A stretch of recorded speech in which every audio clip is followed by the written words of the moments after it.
Hello everyone, thanks for tuning in to our panel discussion on AI in logistics. My name is Francisco Abadia, I am marketing lead at Dockflow, and I'll be moderating this discussion. Joining me today we have Jo Seinsmans, business developer manager at Metamaze.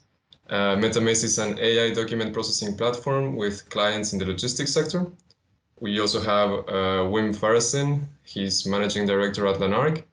Lanark is a team of digital supply chain engineers who tackle logistics projects and provide operational or IT services. And we also have my colleague Troy Moishand. He's CEO at Dockflow, and Dockflow is a maritime logistics platform for shippers and freight forwarders, and this platform enables them to ship smarter. The reason why we're here doing this panel discussion is because with the advancement of data quality in logistics, the integration of high-tech solutions has been getting more common in the industry. And so today we will go over the importance of AI in supply chain visibility and why the logistics industry is ready for AI. Lastly, we will discuss how you can get started with AI as a logistician. So we hope that this discussion ignites your curiosity to find a solution that can enhance your operations. And no matter when you're watching this, you can obviously send us your question, and we will gladly reply to you with an answer. So to begin, let's begin with Troy. What is the next step for supply chain visibility, and how will AI play a role in it? Yes, so I think if we look at what's happening in supply chain visibility right now, it's a very hot topic. A lot of different parties are working on it, and you have a lot of different organizations trying to make it better, because the biggest challenge right now is data quality. It's been a challenge first to get the data, but that's been solved. Now data is publicly available. You have a lot of parties that are sharing data, and right now you can do something with the data, but the first part is getting the data quality high enough. So that is what we're doing right now. And the next part for supply chain visibility is, of course, to do smart things with the data, and AI plays a big role in that. Right now, we're able to show what has happened with your container, and that's a very important part. What has happened with the container? When has the container arrived? When has the container been standing still somewhere? But the future will be what is going to happen with your container, not what has happened, but what is going to happen, the prediction. And that's where AI comes in. That's where I see a very important aspect, because a lot of problems are happening right now because of that part that is being unknown. You don't know exactly what's going to happen. Containers arrive sooner or later. That's why they stand still, and you have the merchant detention costs. Or if a container arrives a lot later than expected and you were not unaware of that, it creates a hiccup in the entire supply chain. So that's also a very important part of it. Other things where I see AI as a very important aspect is in the insurance industry as well. I think right now maritime insurance is pretty old school. We see that insurance is based on what commodity is inside the container and where's the container going to. That's it. There is no specific assessment of the risks of specific journeys. So that's a very important one as well. And I think lastly, where AI will also play a big role is in the sustainability aspect. So fuel consumption, for example, that's also a very big next step for supply chains in AI. Perfect. And just so it's clear, how can AI learn to predict changes without getting too technical? Of course, no. I think, like I said, it has been a challenge for a long time to get the data. Now we have the data, and we need to let's say clean the data and get higher data quality, because there's so many sources in logistics. So it's very hard to know, okay, which source is actually right.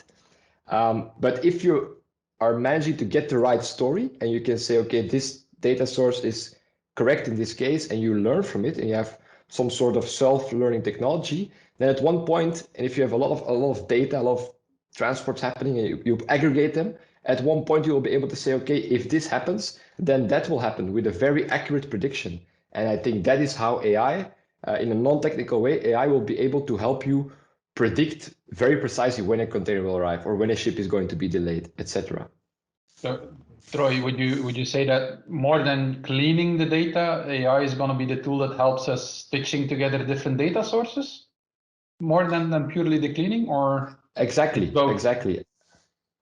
Yeah, I think that's exactly right. I think AI will be able to decide what data source is going to be correct at one point, but also further than that. If data source X, for example, let's make it very concrete. If a terminal says this at this point, then it will probably mean that the vessel will arrive within 1 day. So something like that. All right. Thank you. I'm intrigued by the insurance example. Does it mean that you can predict, for instance, for a certain transport, it needs a lower insurance fee because we know that it's going to go well, or what does it mean, like in a practical way? Yeah, exactly. So what we see right now, we work with a lot of freight forwarders who also take care of the insurance for cargo. And yeah, it's a very yes or no question. If you take insurance, okay, it's this price. If you don't take insurance, okay, then that's what happens. If something happens, you have to pay for it. So it's very yes no situation, very binary. But there are no specifics like, okay, if I go from A to B, but I take this route.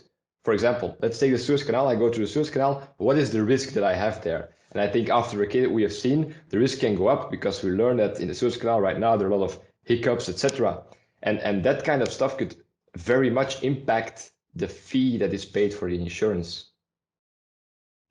Yeah, makes sense. Thank you.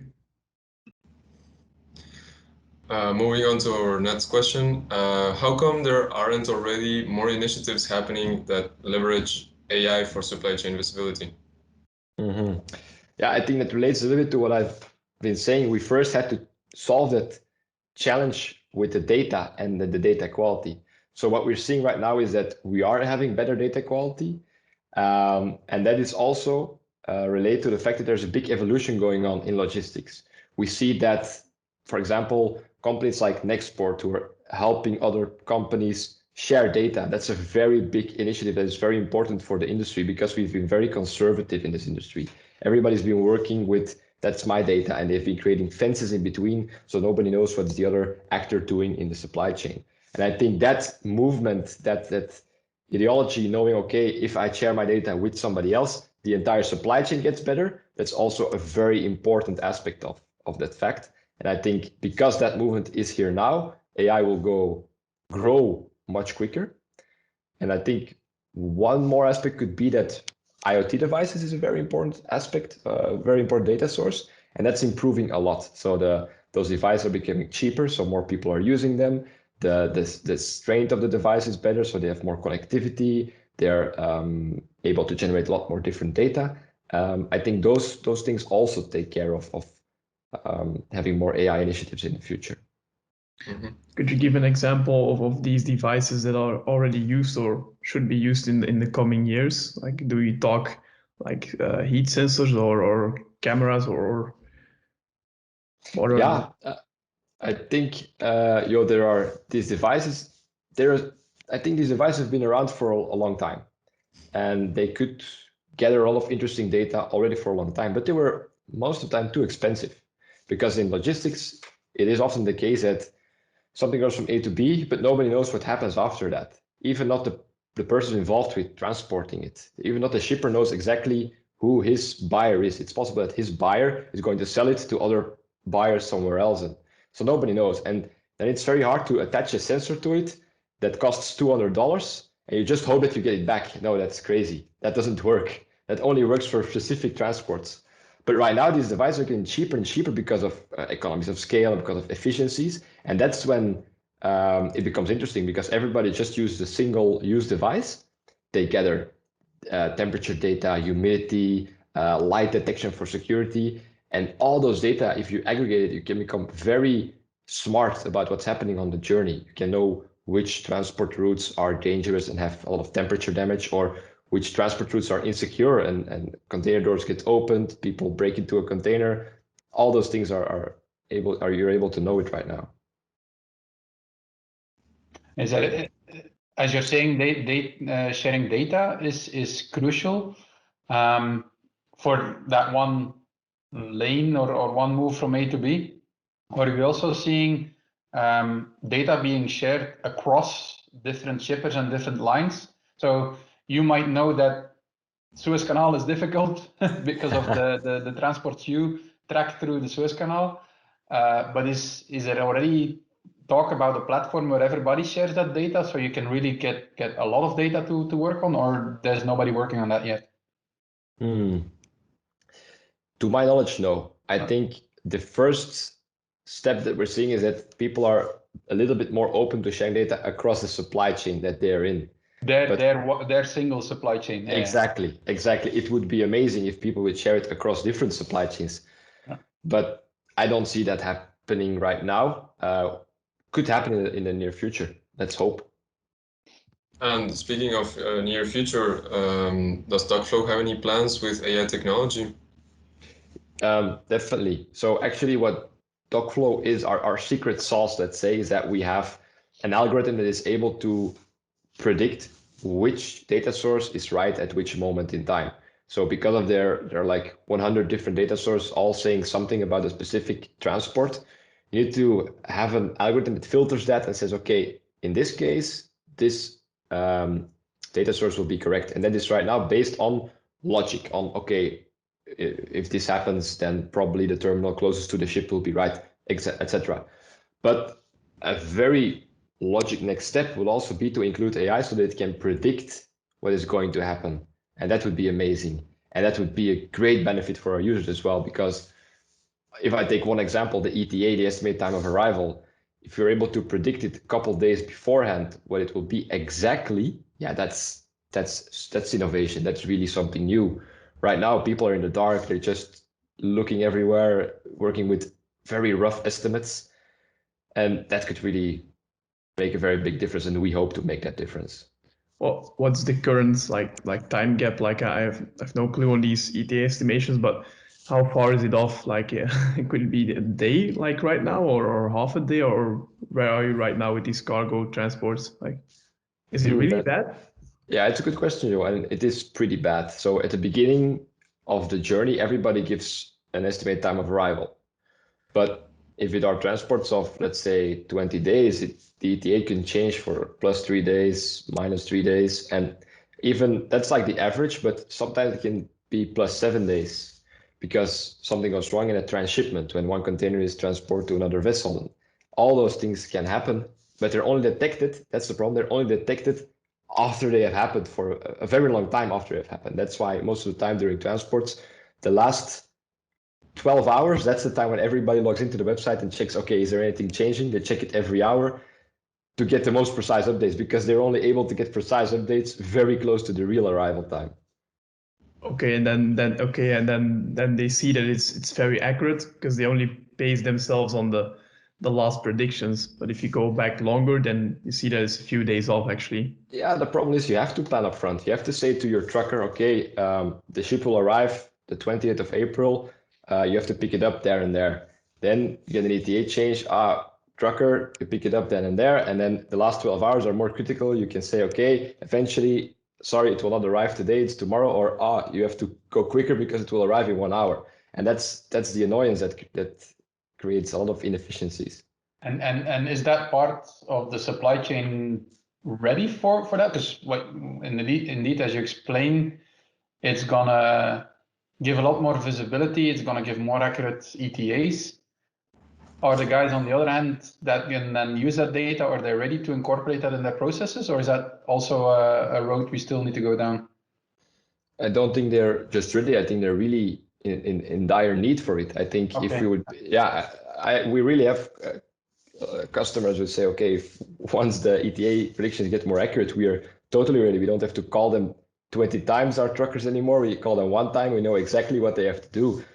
Yeah, that would be amazing. Also, a lot of times the final consignee has fine. For example, if the final consignee is a supermarket, they have fines if the cargo is not delivered to them at the right time, because the supermarket gets empty shelves. That's terrible, bad for reputation, etc. So the ETA is such a crucial data point, and if that could be really accurate, it would solve a lot of problems.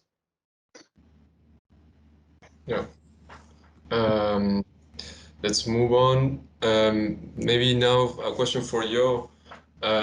What makes it a perfect time for logistics companies to start with AI? Yeah, one of the things there is that a lot AI used to be building these large algorithms custom on your own data sets. If you didn't have a data set of a million data points, then there wasn't even a reason to start with it, because you need a lot of data, and as they say, more data is better. But part of that problem has been solved by the rise of platforms. So we see platforms everywhere. Dockflow is a platform in its own way. Metamaze is a platform. And in every industry, you have these marketing platforms. So there's a lot of AI platforms coming up. And what that means is that the power of AI or these algorithms is built inside of products. So even if you yourself are a smaller company, or at least have a limited data set as a logistics company, you can still harness the power of the larger data set where these models were built on to use it for your business. So I believe at this point, the technology is ready to be used by companies who do not only have their own large data set. And that's a huge differentiator. You can start with even without data, you can use these algorithms to make predictions for your own incoming data. So that's a huge differentiator. Then again, if you have your own data sets, it's even better. If you can customize and fine tune to your own data sets, then it will work or be even better. But it's not a limitation anymore. So you can start with AI rather quickly these days. Could you briefly walk us through the process of like starting with your data? Like as a customer, how will you start with its data? Like in the few days that it's integrating it? Yeah, so it's different for each solution in each technological domain. But make it very concrete in our domain, in document processing, this just means take invoices, for example.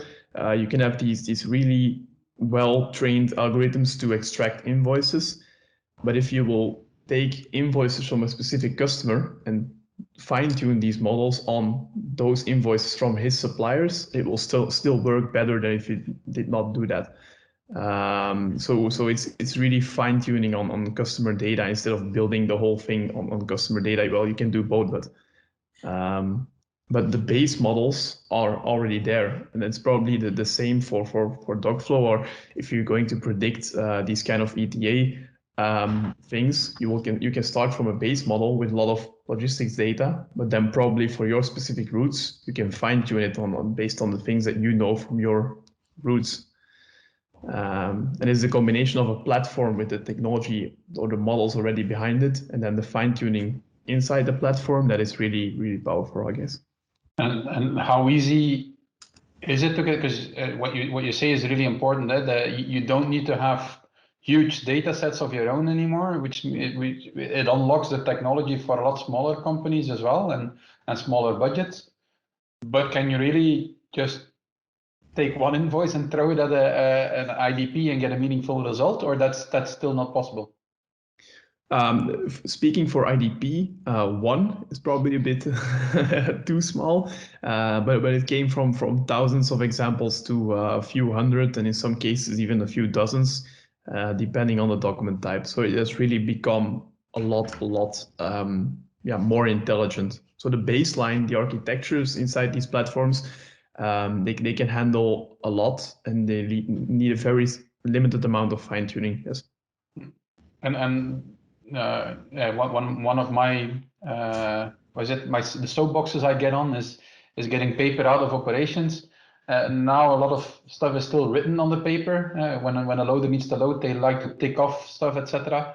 Does that intervene with document processing, or the technology is smart enough yet to recognize handwriting and nicely printed text? Yeah, so nicely printed text is very welcome, and then for handwriting it depends a bit. So where and I'm speaking for us then, we use like the best-in-class OCR that is right now out there. And the limitations that we see is in handwriting. If you go to cursive handwriting, where you as a person are not sure what's written on the document, and then it's difficult. But if it's clean, if you have like a handwritten date or a weight, like everything from numbers, that's doable. Yeah. And then if you go to letters, it depends a bit.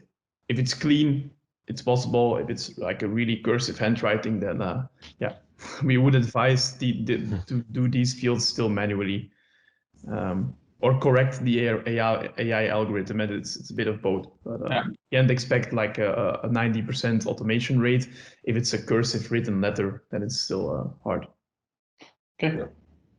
I want to continue a little. Sorry, Fran. I want to continue a little bit with that question that you asked. I really like the question, like how easy to start for a user with AI. I think, isn't it a little bit, in my head, I picture it this way, isn't it a little bit of a hurdle because you don't know what's going to come out eventually because you're a little bit in the unknown. So for example, if you say, give me 10 invoices, I can show you exactly how it will be processed, or isn't it like a big hurdle because you need to train something first, etc.? Or isn't that reality anymore? Yeah, no, it's indeed a matter of testing and when you've been doing it for a while, you kind of get the hang of similar document types, and you already have an idea of the complexity and the amount.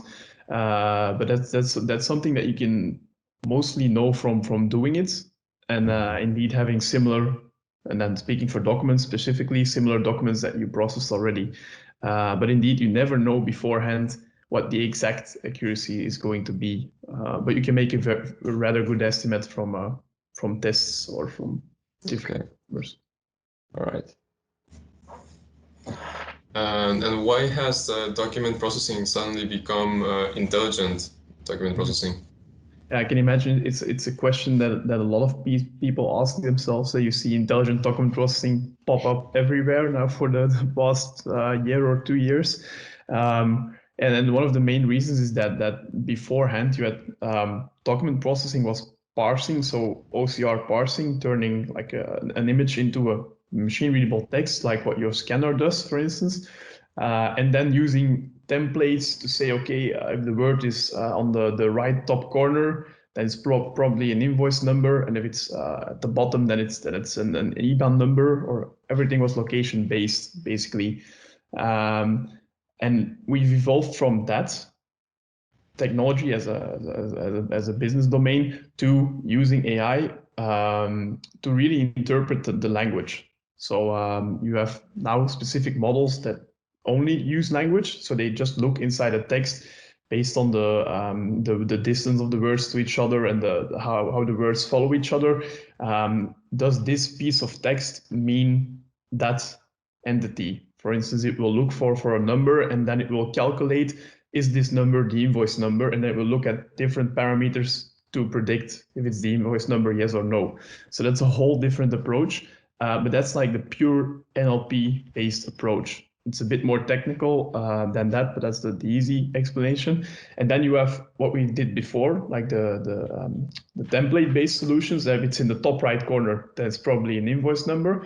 And if you combine those two, looking at the text, the context, and the templates, like everything, take everything into account, then you really get the intelligent document processing. And the large benefit is that you do not need to create these templates. So in the past, again, going to invoices, but you can do the same for logistics documents.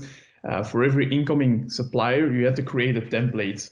If it's BASF, then it's at that place on the document. And if it's INEOS, that is at that place on the document. And you have to do it for every supplier. Right now, you don't have to do that anymore. You just throw in 100 examples. Doesn't matter from which supplier, and it will learn itself based on the context and the text what these words mean actually. So that's a whole different approach, and it doesn't take that much effort. Like in production, when you're really using the solution, you're not going to have to create different templates when a supplier changes template or when it doesn't recognize something. It's just a matter of a few clicks correcting the algorithm, and that's the only work left. So it's a different effort. Mm-hmm. To simplify things to the core, you were talking about like the benefit of not having to make templates. What are like into the core of document processing? What are the main benefits of document processing being intelligent? Yeah. So the main benefit is probably time saving and accuracy both. So it goes hand in hand. If you have an inaccurate document processing solution, you're not going to save a lot of time.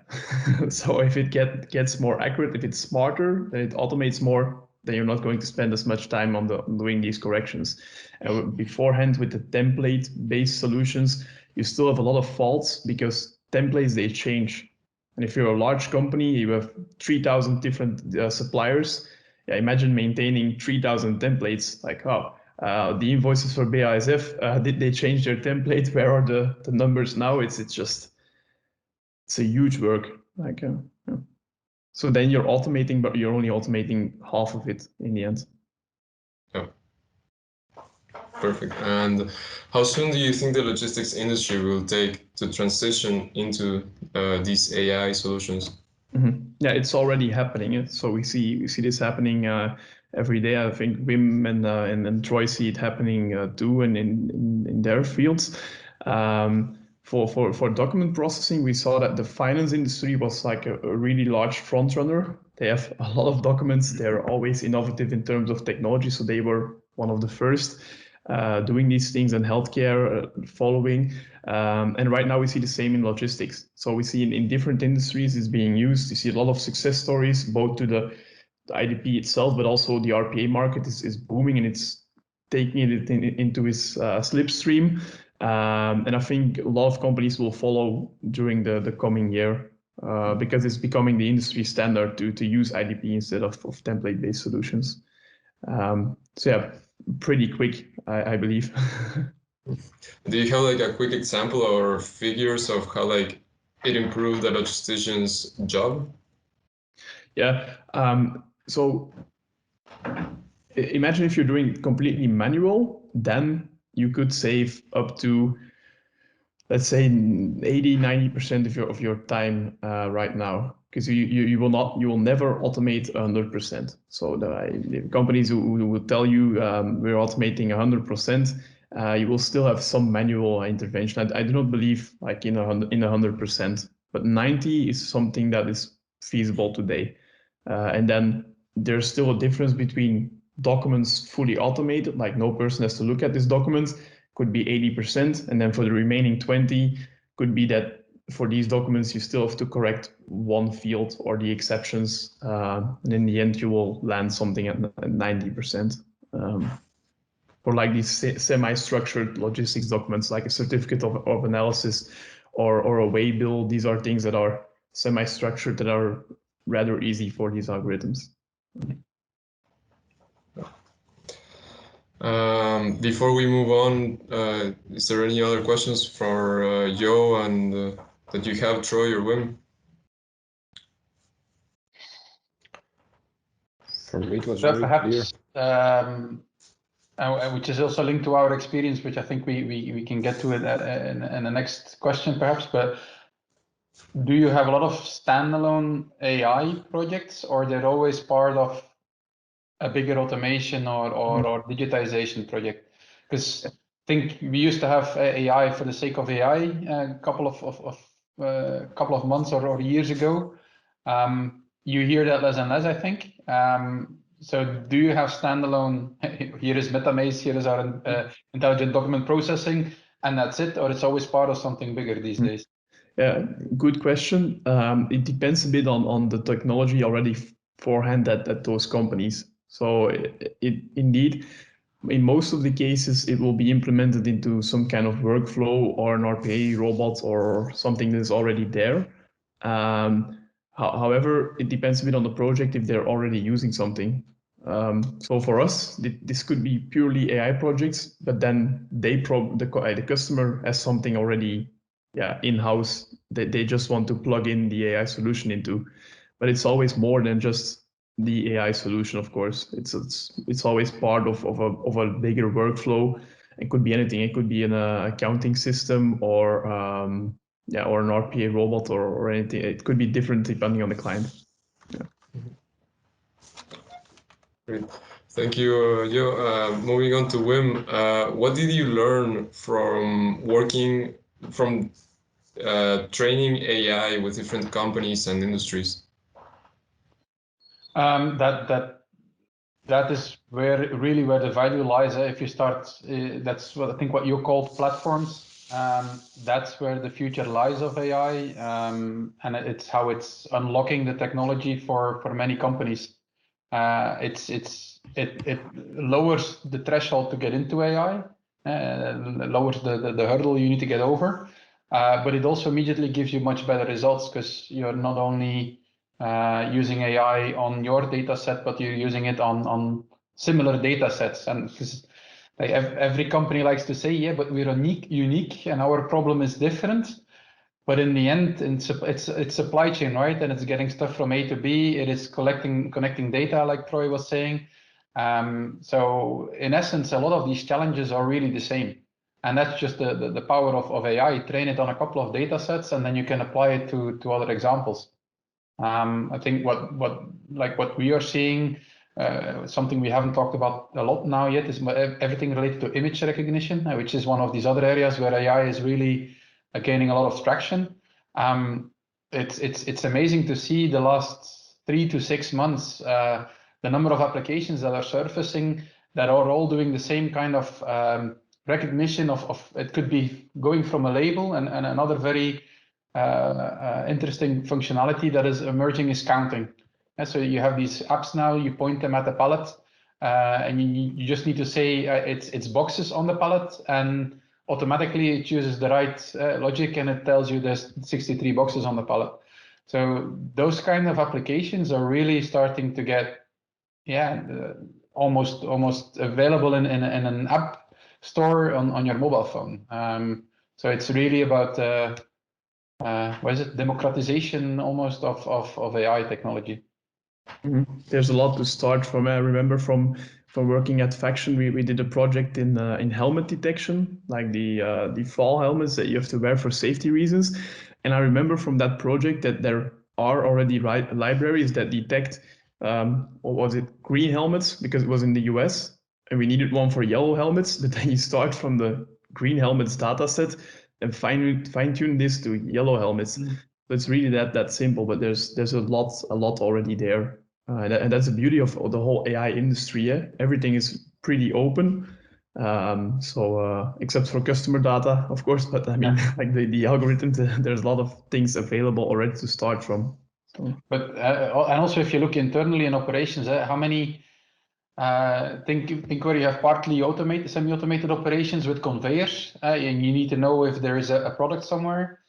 Historically, that was typically done by these small scanner sensors on a conveyor belt, who then need to link to some PLC, who needs to link to some control system, and then hopefully you have an interface to your WMS, which is already giving a lot of IT people headaches. These days, you put a camera on there with image recognition, it detects there is a pallet, and through the cloud, it can automatically interact with an API on your WMS. These things are getting a lot easier than they used to be in the past. Mm-hmm. Yeah, another cool example there that I heard from someone I talked to in like the package delivery area, is that they used to have a lot of theft in like their warehouses. And what they do now is when a package comes in, a camera knows this is package A, and it will follow it until it's in the van. So then the camera knows for the whole route inside the warehouse, this is package A, and the same for package B, and it will track every individual package until it's in the transportation vehicle. So those are really cool things, and they're already happening. So yeah. Mm-hmm. How would you compare teaching an AI engine comparing to like teaching an employee, the process of? Well, you do need some data, right? To start, it's like what we just talked before with Yo. You cannot just throw one document at it and it's going to give a perfect answer.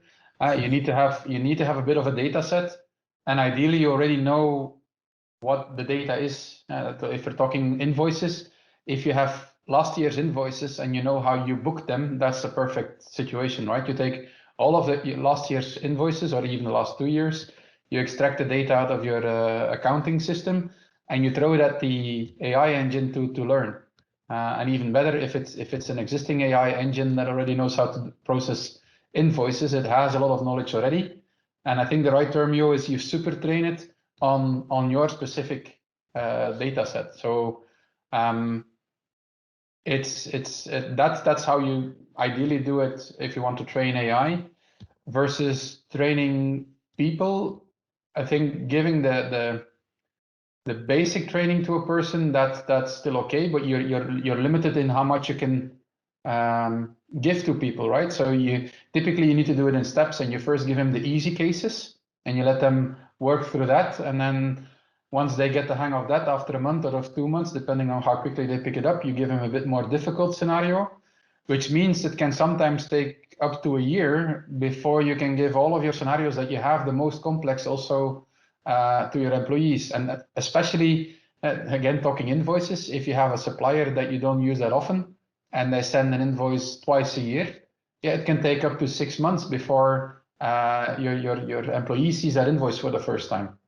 Now, an invoice is a pretty standard document, and there's certain regulatory things that need to be on there. But if you go for more complex documents, it might become more difficult to train your employee on it, or it will take longer.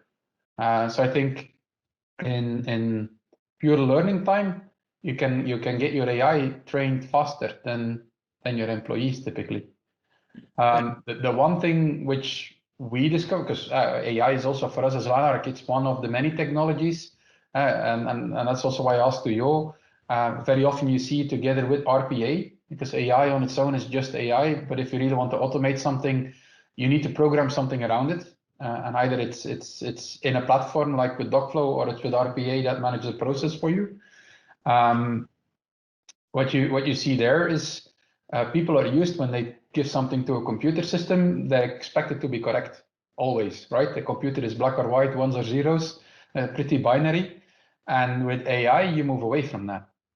AI is all about confidence levels, and like a human reads an invoice or a human reads handwriting. I think this is a B. Your AI thinks it's a B and will give you that back with a certain. The good thing is the AI will tell you, and I'm pretty confident it is a B, where the human will just type a B and let it go. But it's something that does take a while to understand in your processes. That's also why one of the things why we would also always recommend people to get going with AI now. Sooner the better, to get accustomed with how the technology is working these days. Do you find that your clients have more patience to train employees, even though it takes longer than to train AI, or is it not the case? I think that mainly depends on the culture and the DNA of the company, right? If it's a company which typically says what we do ourselves, we do better, and we prefer to put more people on it, double checking things, then companies who are really eager to look at how can I get technology to work for me instead of putting extra people. I think that's a big differentiator between which companies are going to prefer to train people versus training systems. Mm-hmm. Yeah, just to jump in here, and I think you make an excellent point, Wim, because people, there's two things I believe. That people think that other people don't make mistakes. That's often an assumption when you start talking about automation. Oh, it's only 80%. Oh, it's only 90%, and then they think that's bad. Like people don't make mistakes. You'll be surprised. There are a lot of research that shows that there's a lot of mistakes in data entry. People make a lot of mistakes. That's one thing. Yeah, and then the other thing I wanted to say is that actually lost it what I was going to say.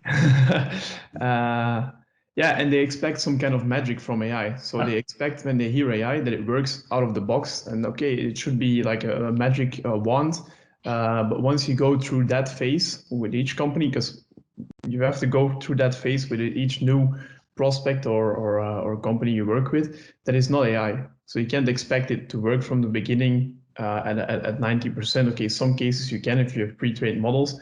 But in most phases, there's a learning curve, and that's normal. That's part of the process, and that doesn't make it any less magic. It's still pretty cool what's happening, even if it's not out of the box magic.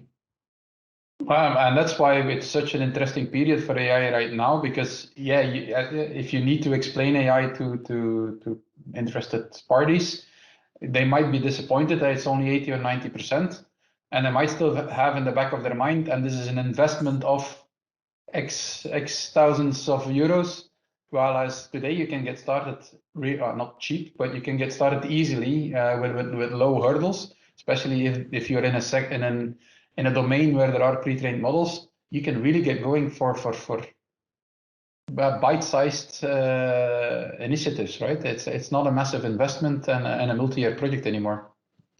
No, and you have to look at the investment from keep doing the things non-automated.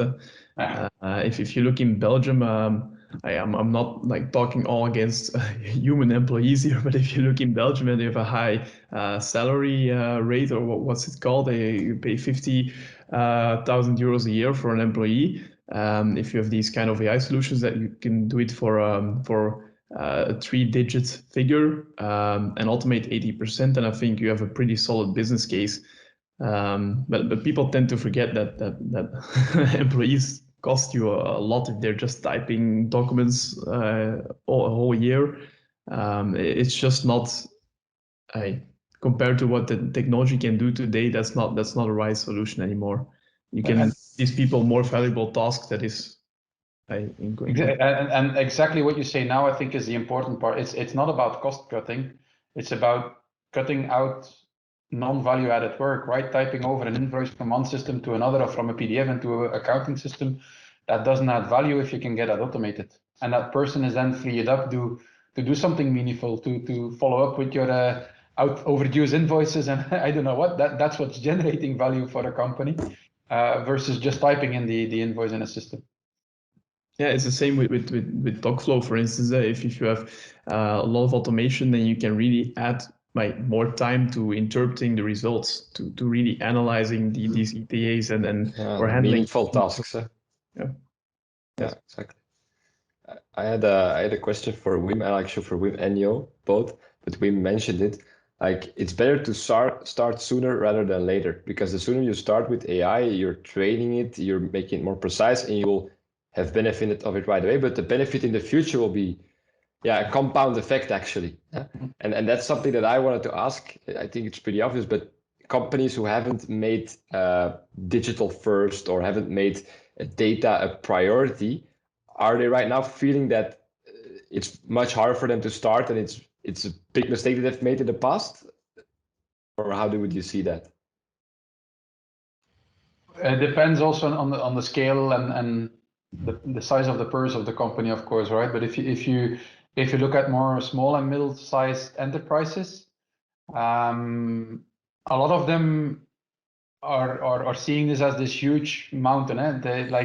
We know we need to digitize and we want to digitize, but it's so broad, so big that it becomes unsurmountable almost.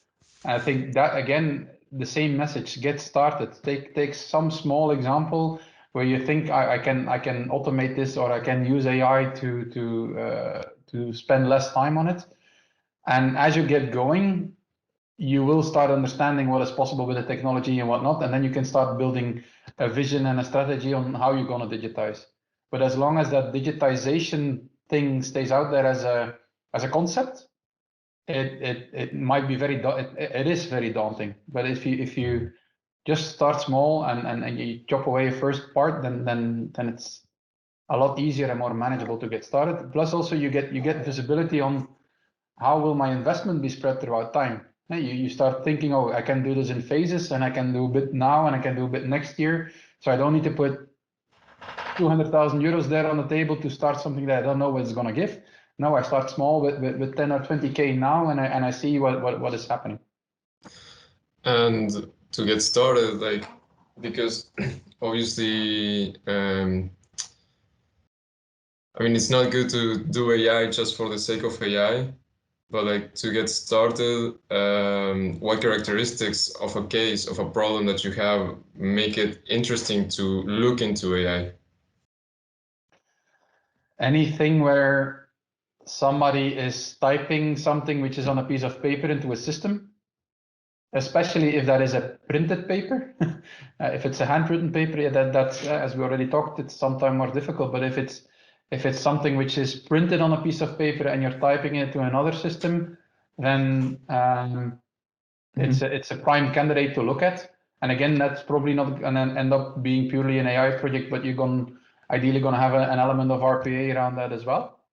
And I think the other one is what Troy is referring to in collecting the right data sets or putting the right data together and see which one is the right one. So any scenario where people need to have 3 or 4 screens open and look into those screens to come to a conclusion, that is also that's a candidate anyway for optimization. And again, I like your quote, don't do AI for the sake of AI. Just know that AI is a tool in the tool set, and RPA is a tool in a tool set, and business process modeling tools are a tool in a tool set. And look at those together, see how can I avoid somebody having to look up things in 3, 4 different screens before they can come to a conclusion. Yeah, it's also a bit of a volume thing. Like I really like the quote that Jos Polvliet, our CTO, once taught me when I started out at Faction a few years ago. He told me, think about any task. If you had an army of 1,000 students, what would you let them do? Like, where would you put these students and which work would you let them do inside your company? And I still believe that's a really good way of looking at it.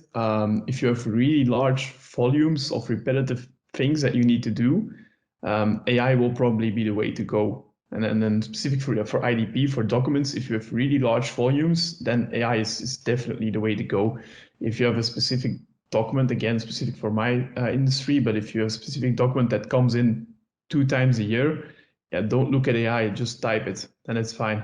Like if it's 2 documents a year, you can just still type it. So, and yeah, so it's always for the larger volumes that you really have these solid business cases, and these volumes become smaller over time, so you can start quicker. Now it doesn't need to be 1 million or 500,000. It can be just a few thousand invoices a year. That's a business case, but it's still a bit of a volume thing to have the larger business cases. Well, and to build on that, yes, it's volume driven, but that's the one. It's volume. It's not necessarily time. The point I'm trying to make is you see that also now happening in RPA, where RPA used to also be volume driven, and if you do something a lot over time, then RPA makes sense. You see RPA now being used more and more also for projects. For instance, test phases, if you need to test software, etc. They're more and more, because of the big volume of tests in a short period, it makes sense because the cost of investing in RPA is dropping so significantly, to build a robot to do the testing for you. I think it's the same with AI, where if you have this, I don't know, if you have a merger between 2 companies and a lot of documents need to be processed and I know merged in the right way, it might make sense because of the cost that is dropping so much in AI to look at AI to do that for you. Yeah, it's not only what repetitive task do I have year on year, but can also be what big volume of work is coming at me for this one project where I would employ an army of students for a month. It might make sense to just put it through AI. Yeah, exactly. And it's the same that Dockflow is doing a bit like what I believe you guys are doing is you're giving new insights that weren't previously there, right? The data was already there, or maybe not the data, but the things were happening, and you couldn't get these insights without AI. And in our industry, it's a bit the same. Like Wim says, you also have these one-off projects where you have a pile of documents. They're not coming in; they're already there. They're somewhere in an archive, and you just have millions of pages that you used to process before. And then someone says, we have all these, I have to find a good example, but for instance, like these documents from a notary from the past, and now we want to analyze them. We want to get more data out of our archives, for instance. So these are these one-off projects where you just say we're going to build new business cases on an existing set of documents by extracting information out of them that we don't already have. and then you train a model on 100 examples, and then just use it to process your whole archive. It's not really something that you use in production or in your daily business, but you just build new value on old data sets. That's also something that is happening right now, and a lot of companies are doing this.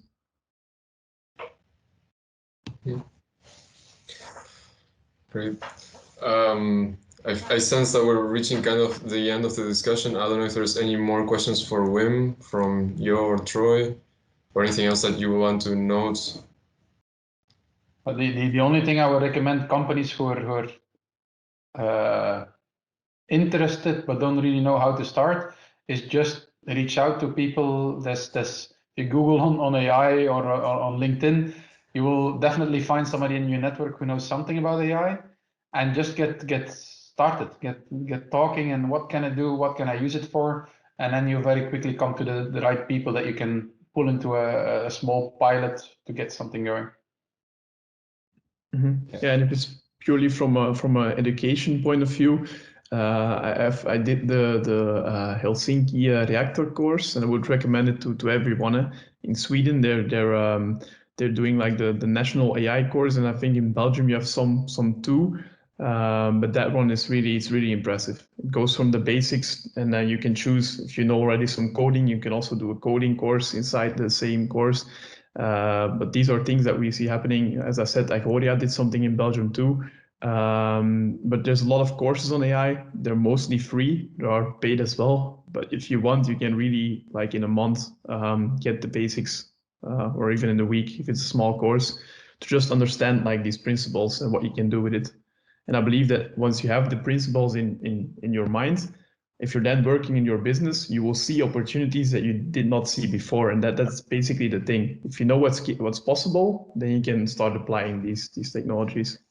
Exactly. I think that's also my main learning of our session here today. I think that a lot of people think about AI like, what problem is it going to solve? I'm not having a problem, but that mindset is totally wrong. I think what Wim has said, solutions are around the corner. Reach out, but start small. Start focus on putting data first and digitization first, because if you're not doing that right now, it's not the problem right now, but it will become a big problem in the future because you are not ready. And then you will have to innovate in one big chunk, and that's almost undoable. That's unsurmountable, like Wim said. I think if you do it in small chunks and you keep up to date with what's happening, that's the best digital strategy. Yeah. Just as a closing question, I find it interesting. We discussed that AI got easier to integrate in the last couple of years, so we're much more advanced than we were in the past. Do you have any predictions of where it's going to be maybe 5 years from now?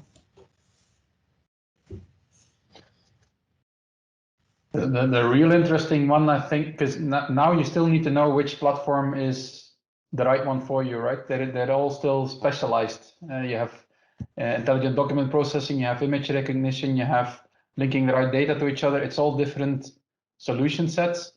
If that would become more easy to mix and match and stitch together, that would be a nice one, and make it even more easier to get started and really build interesting automations. I don't know how realistic that idea is. I don't know.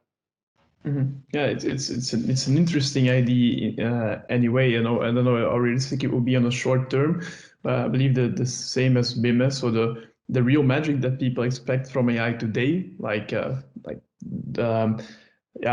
these predictions that are not narrow. So today we have these narrow AI, very applied solutions, but that's not what people think of when they hear AI in general. And I believe in the coming years it will evolve more to broader AI, where we have these like mixed solutions that can do different predictions, and it's always going to get smaller. But it will be a bit less narrow than now. Like for instance, intelligent document processing is a very narrow application of AI. Like it does a lot of cool things, but it's one specific problem. And if we can integrate more types of AI models in like these flows, that would be cool. Yeah. I think that, for very important driver, and I think that will play a very important role in 5 years, is that there will be more successful business cases. I think right now we see that there are some pioneers like Lanark, Metamaze having some great, interesting cases with a great return on investment with some logistic companies. But I think in 5 years or even sooner, there will be many of those cases, and everybody will know that what the concrete return on investment can be. And from that moment, then it will go a lot faster as well. And I think in 5 years, it will be common to have AI projects in logistics. Great. So thank you very much, Jo, Troy, and Wim, for taking part in today's call. I hope that our viewers gained a lot of insights from this discussion and they are enticed to give AI a try if they haven't already. And yeah, as I mentioned in the beginning, they can obviously reach out to us if they have any questions. If there's any last things you guys want to say. Thanks for setting up. Yeah, thank you, Fran, for hosting it. Thank you for hosting. It was very interesting to follow. Yeah, it was a pleasure, and yeah, I hope you guys a lot of success, and yeah, have a very nice day. Thank you. Thank you, Fran. You too.